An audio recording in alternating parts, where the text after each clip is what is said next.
Is it time for you to change your company? Are you maybe no longer happy where you're at? Have you ever thought about possibly making a move and not really sure how to decide how to actually find an even better fit than the one that you were with or that you have been with for a while maybe? Then join me today because I'm going to give you the 5 aspects that are important to consider so you can actually find the greatest fit for you, something that's going to work for you. Okay? Hello and welcome. In case we have met before, I'm excited you're here. My name is Katrine from bloomwithkatrine.com. I'm coming live to you usually from the beautiful Bavarian forest over here in Germany. Today I'm in my car because I'm at work, because things have been shifted up and I still wanted to go live on my usual page time here. So I'm here to help you take your offline side gig that maybe you've been doing for a while and take it online in a way that's gonna help you become sustainably successful, and it's gonna feel good from the inside out, right? Because what good is a business if it doesn't feel good as well? And here's the thing, sometimes there can, things can change at a company that we used to feel okay with. It's definitely what happened to me, right? Things were happening, things were changing. I couldn't see my team winning. That's something that's a huge factor for me as well. Let me know whether you can relate here, right?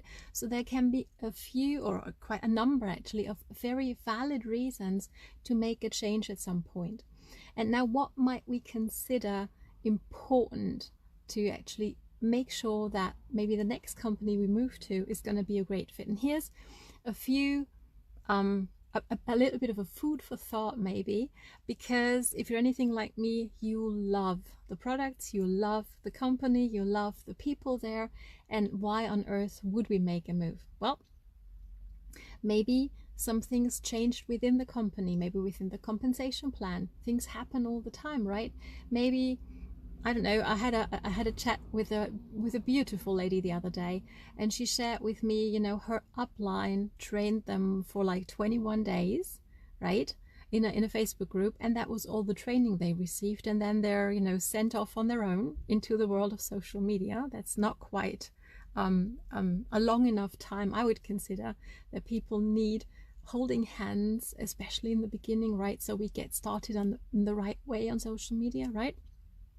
And then all the upline would do for them as a follow-up was like, until the 20th of the month, giving them a call to make sure that they make the volume that she needs to keep her rank or to rank advance. So that's not really the team culture and the and also the leadership that I would consider worthwhile, right? Because these ladies, they all deserve so much better. So in case that's maybe where you're at, please know that this is a profession. Networking is a profession like any other.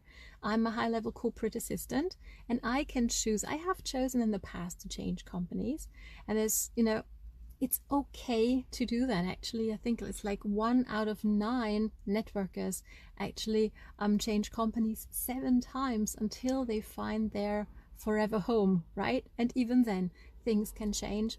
And I think it's important for us to understand that this is a profession. It's a very, very worthwhile profession, a very special profession, but that is what it is.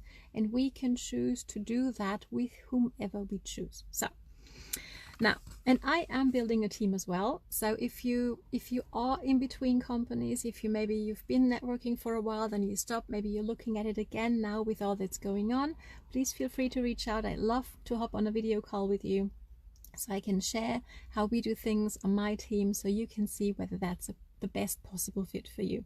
I'd be delighted to help you on your journey. So, but here's the 5 aspects I would recommend you take a look before you make a move, so you can make sure that it's going to be the best possible fit for you. Okay, so here's number 1. Obviously the products, right? We need to love them, we need to use them, we need to be convinced of their high quality and that they actually can make a difference in people's lives, right? At least that's important to me. Let me know your thoughts on this. So number 1 is products. I like them to be something original, kind of in their own category, if that makes sense, right?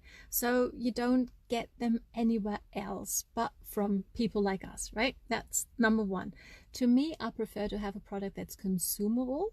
Now, I get it, depending on which niche and industry you're in specifically, you might not have a consumable product, but I find it to be easier to have faithful customers, right? With a consumable product that actually can make them feel a difference in their life. Obviously, I'm in health and wellness. And then also, does the product flow a little bit with what's trendy? I don't mean hype. I don't mean those, like today it's a huge thing and tomorrow it's gone. That's not what I would be looking for. But when we take a look, for example, at health and wellness, I think that's, especially with what's been going on over the past months, right? Everybody all over the world, we're getting more and more aware of how important it is to give our body all we need. So whether that's keto dieting, whether that's supplementation, whether that's CBD, whatever that might look like, right? People are more and more aware of that. So to me, a product that goes with a trend, right? And depending on your niche, it might be a different trend. But I hope this makes sense. Just take a look at the products. Is it something that's going to answer people's needs in the here and now? Number two to look at, obviously, is the company, right? Make sure it's a sustainable company. It's been around for longer than 5 years, because usually they say it takes 5 years to actually know whether a company is going to make it or not.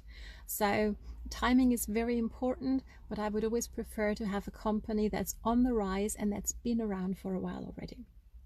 Okay, please also do your research whether there's lawsuits going on and what the cash flow situation is. That's very important aspects as well. Number three to take a look at for me would be the compensation plan.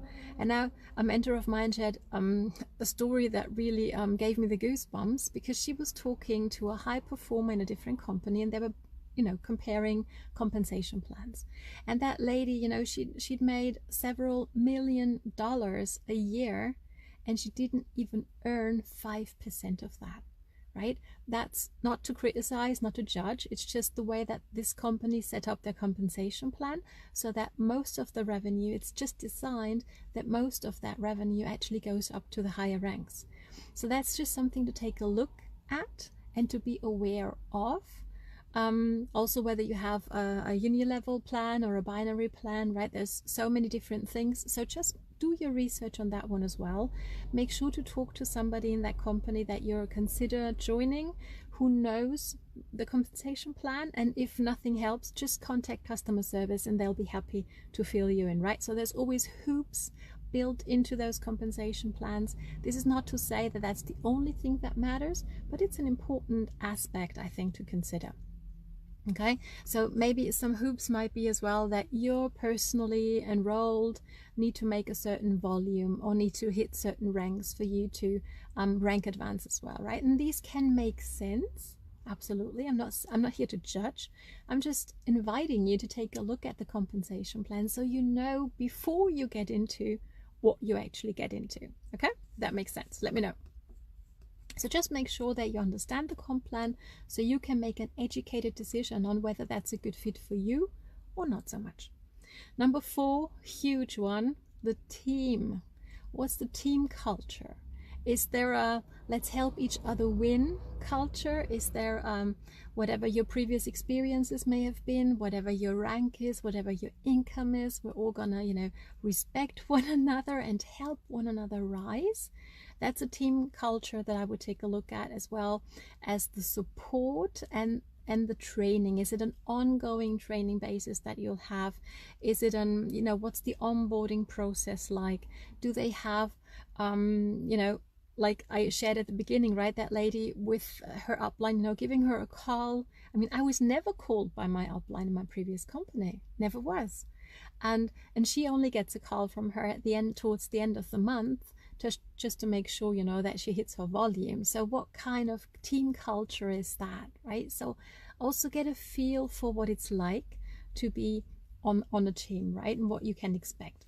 I love to be in a team where it's let's help everyone win, and no matter where in the organization somebody is positioned, but let's help each other win and rise, because that's what this is about. It's networking, right? So let's build a strong network and help each other on there.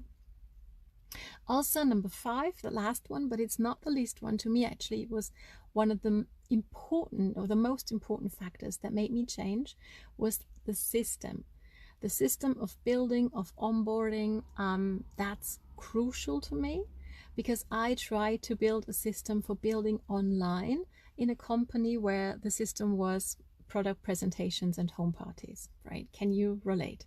That can be quite a task. That can actually stall your own efforts, your own team building efforts, when you're only thinking about how to train your new people and how to create a system by yourself.